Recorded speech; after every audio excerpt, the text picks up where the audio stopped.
meat industry leader says an unsubstantiated claim COVID-19 has been found on New Zealand meat exports to China has the potential to damage New Zealand's reputation.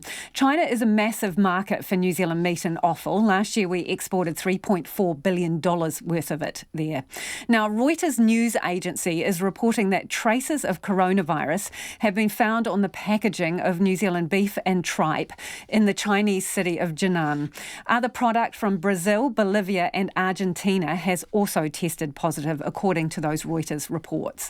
The New Zealand government says there's nothing to indicate the virus originated from New Zealand. Meat Industry Association boss Sirma Karapeeva says she doesn't think New Zealand meat is under the microscope.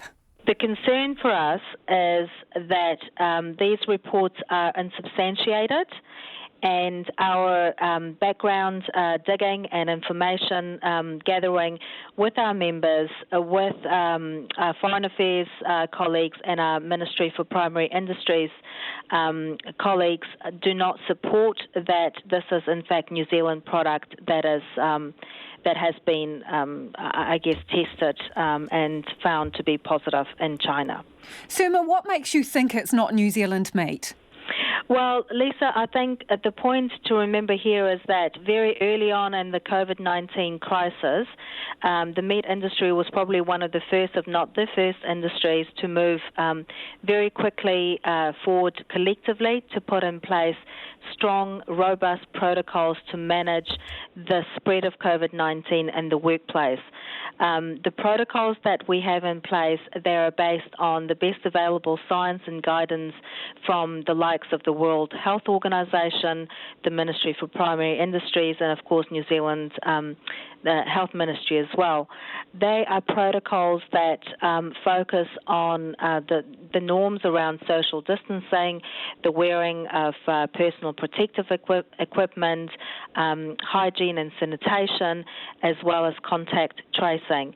I think those protocols, we can be very proud of them. They have stood the test of time in New Zealand. We are clearly committed to managing and protecting the safety of our people and doing everything we can to actually prevent the spread of this terrible disease and stop it from coming into our workforce in the very first place.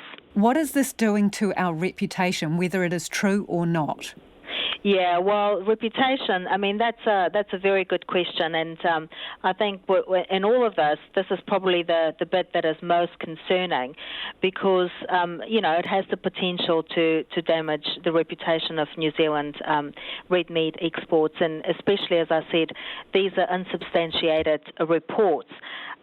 We have a very long-standing and a very proud history of trading in safe product from New Zealand. This has held up exceptionally well during the early days of COVID, and in fact we were one of the only sectors that were able to return, $1 billion worth of exports in 1 month in March, slap bang in the middle of COVID. It's just very, very unfortunate that information is being put out there in the international arena that is not substantiated.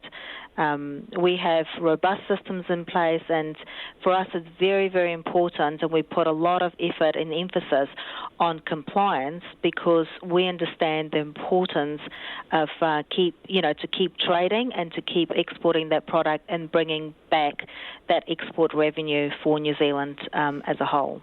So it is absolutely critical for you to find out whether or not this is New Zealand meat. So how are you going to do that? Yeah, well, as I said, we are talking with our member companies just to double check what they know of the situation, what they're hearing from their importers. We're also working very, very closely with the Ministry for Primary Industries and Foreign Affairs to get to the bottom of this. So what is your relationship like with Chinese officials, the people who are putting this information out?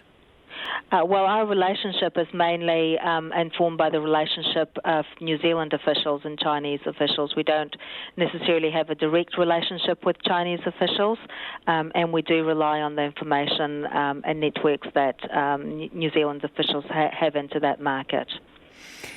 Is there any indication that China is going to move to, put a hold on our meat while this is sorted out?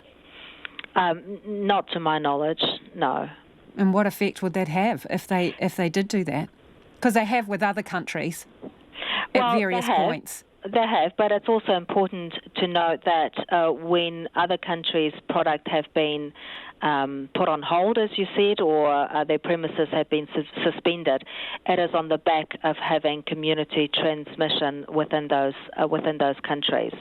We don't have community transmission in New Zealand. There is no reason or rationale for our product to be put on hold or for any of our premises to be suspended. I know that China has introduced, I think since August, new requirements for frozen goods and meat exports, which involve testing of packaging, and obviously those products don't move until they return a negative test. Has that resulted in any hold-ups with things in ports? Well, to answer the question directly, no, we're not aware of any hold-ups from, particularly for our imports. But in terms of the broader situation, it's not surprising that China's doing more testing at the border. I think that is within their right to ensure that their people are safe, just as we're doing whatever we can to ensure that our people are safe. The fact that you can find traces of the genetic material from COVID-19 on packaging, there are signs to support that. The point to remember here is that while you might be able to find that trace material, the transmission by food and food packaging is negligible. And the World Health Organization has been very specific in stating that transmission by airborne droplets and aerosols is the dominant pathway for COVID-19 infection spread. So while you might be able to find something on the packaging, the likelihood of that actually resulting in a positive infection case is negligible. And saying that, though, Sirma, we've had 2 cases in New Zealand which have resulted, one from touching a rubbish bin and another one from a lift button. So it is a serious circumstance if they say they're finding COVID on our meat packaging, isn't it? Yes, but I don't think you can compare those two situations, particularly given the closeness of how can I explain the closeness of the way that the product, the virus has been transmitted, and when you think about our frozen products, they travel for a very long time to get to China. So, how are you hoping to get this sorted, and by when? We are working with officials. We're taking our guidance from them on the information that they're getting through their official channels from government authorities in China. That is really the only thing that we can do in this instance. We have to get information directly from the Chinese authorities so that we can understand the situation on the ground clearly. By when? As soon as possible. This is an important situation. We want to put an end to it as quickly as possible. And what are those New Zealand officials telling you, particularly about time frame? Because obviously, as you've identified, if it's an unfair allegation, every hour it's out there is not great for us. Yeah, it's not great for us. And at the moment, I'm just letting them get on and put in the necessary calls and through their official channels.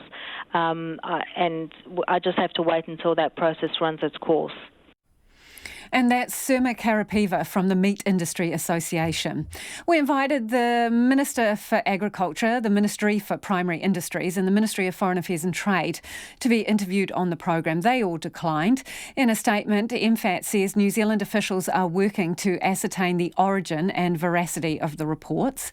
And in the past hour, the Prime Minister said Chinese authorities have not contacted New Zealand about the alleged contamination. Jacinda Ardern says the government was aware that Argentinian meat had tested positive for COVID and that meat was in a cool store with meat from New Zealand.